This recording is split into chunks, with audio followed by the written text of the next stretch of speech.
మొత్తానికి ఈరోజు కల్కి ఎక్సైట్మెంట్ నాకైతే మామూలుగా లేదు. ఈ రోజు చూడు స్టార్ అంటే రేపలేరా రేపలంటే స్టార్ రా నర్సుడే ఇంకా థియేటర్లో. Whispers in my head, what you gonna do? Take a kid away. 왠지가 내려 해 쉽잖아도 진실한 나만네. Namaste. మొత్తానికి ఈరోజు కల్కి సినిమా పోతున్నాము. పొద్దున్నే క్లాస్ అయిపోయింది. అది పొద్దుటి నుంచి వెయిట్ చేస్తున్నాను. యాక్చువల్ ప్రీమియర్ అప్పటి నుంచే.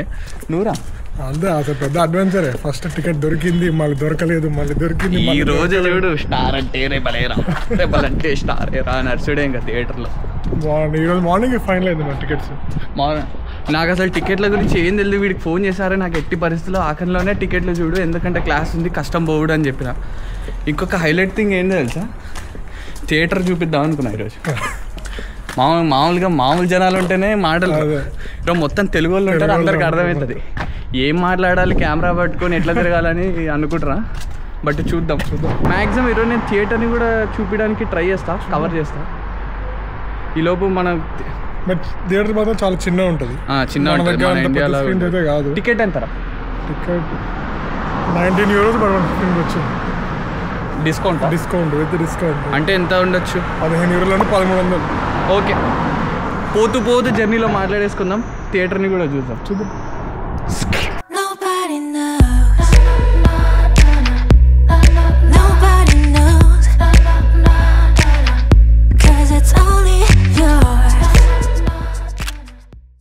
ఇక్కడి సినిమా థియేటర్లు మన ఇండియాలో ఉన్నంత గొప్పగా అయితే ఉండవు, చిన్న స్క్రీనే ఉంటుంది. ఎట్లుంటుంది అంటే ఫస్ట్ సినిమా బట్టి జనాలు ఎంతమంది ఉన్నారో ఆ కమ్యూనిటీ అని చూసుకుంటారు. అండ్ దాని తర్వాత బాక్స్ తెప్పించి ఇంత ప్రైస్ అని పెడతారు. స్టాండర్డ్కి అయితే ఒక 1500 రూపాయల నుంచి 2000 రూపాయల వరకు ఉంటుంది. RRRకి అయితే హైయెస్ట్ 2200 పెట్టినాను. బట్ సినిమా బాగుంది కాబట్టి మనకేమి ప్రాబ్లం ఉండదు. ఇంకోటి రాధేశ్యామ్ పోయినా స్టార్టింగ్లో, అదైతే బొక్క అనిపించింది 2000 రూపాయలు అప్పట్లో. కానీ ఈ సినిమా మాత్రం మస్తు ఈగర్గా ఉన్నా చూడాలని. అండ్ లోపల పోతేనే ఇటు సైడ్ మామూలుగా డ్రింక్స్ అమ్ముతుంటారు, ఇటు సైడ్ టికెట్స్ ఇస్తారు. ఇంకా లోపల పోయి మాకైతే సీట్లు ఏమీ నంబర్ బుక్ చేసుకోలేదు కాబట్టి ఇంకా డైరెక్ట్ పోయి ఎక్కడ ఖాళీ ఉంటే అక్కడ కూర్చుందాం అనుకున్నాం.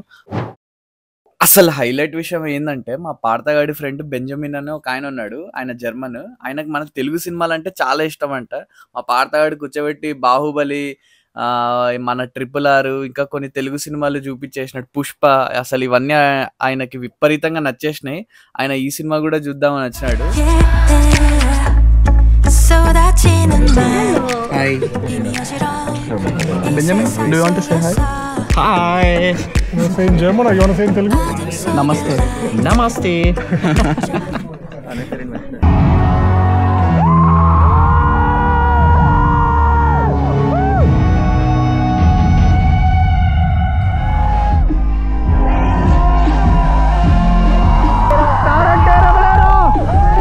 ఎట్లా ఉంది అద్నాన్ సినిమా? చాలా బాగుంది, ఎక్స్పెక్ట్ చేయలేదు. నూరా చాలా బాగుంది యాక్చువల్లీ. మావాడైతే బిగిస్గా పోయినాడు సినిమా చూసి దెబ్బకి. రోహన్ పిచ్చా ప్రభాస్ ఫ్యాన్. ఎట్లా అనిపించింది? Awesome awesome awesome. పిచ్చెక్కి పోయినావా? గర్వంగా ఉంది. దాన వీర సూరకర్ణ ఆసమ్. నీకు అద్నాన్? చాలా బాగుంది, ఎక్స్పెక్ట్ చేయలేదు movie. First half second half super. Cinema మాత్రం పేలిపోయింది. ఖచ్చితంగా రికమెండ్ చేస్తా, చూడాలి. నువ్వు రికమెండ్ చేస్తా?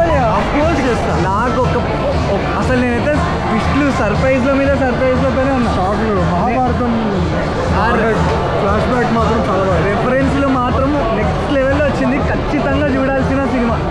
ఇగో వీళ్ళిద్దరు మొన్నే కొత్తగా వచ్చారు ఆటన్కి. ఎట్లా అనిపిస్తుంది మీ ఇద్దరికి జర్మనీ? బాగుంది, అడ్జస్ట్ అవుతున్నాం. నీకు రోహన్? ఆకెన్ చాలా బాగుంది. ఆకన్కే రమ్మని చెప్పు. ఆకెన్కే రండి, తక్కువలో అయిపోతాయి అన్ని. సమక జర్మనీలో అసలు ఇండియన్స్ ఉంటారా, మన తెలుగు వాళ్ళు ఎక్కువ ఉంటారా అని ఒక చిన్న డౌట్ వస్తుంది కదా. మన ఆఖన్లోనే దాదాపు 160 నుంచి 200 మంది వరకు ఉన్నారు. జై బాలయ్య. ఇంకా తెలియని వాళ్ళు చాలా మంది ఉండొచ్చు. సినిమా థియేటర్కి చాలా మంది వచ్చినారు కానీ నేను ఆ క్లిప్ తీసుకోలేకపోయినాను అందరు ఉన్నారని. బట్ తెలుగు వాళ్ళు అయితే చాలా మంది ఉన్నారు. ఎవరైనా జర్మనీకి రావాలనుకుంటున్నారంటే హ్యాపీగా కన్సిడర్ చేసుకోండి అని చెప్తాను నేనైతే. Nobody knows.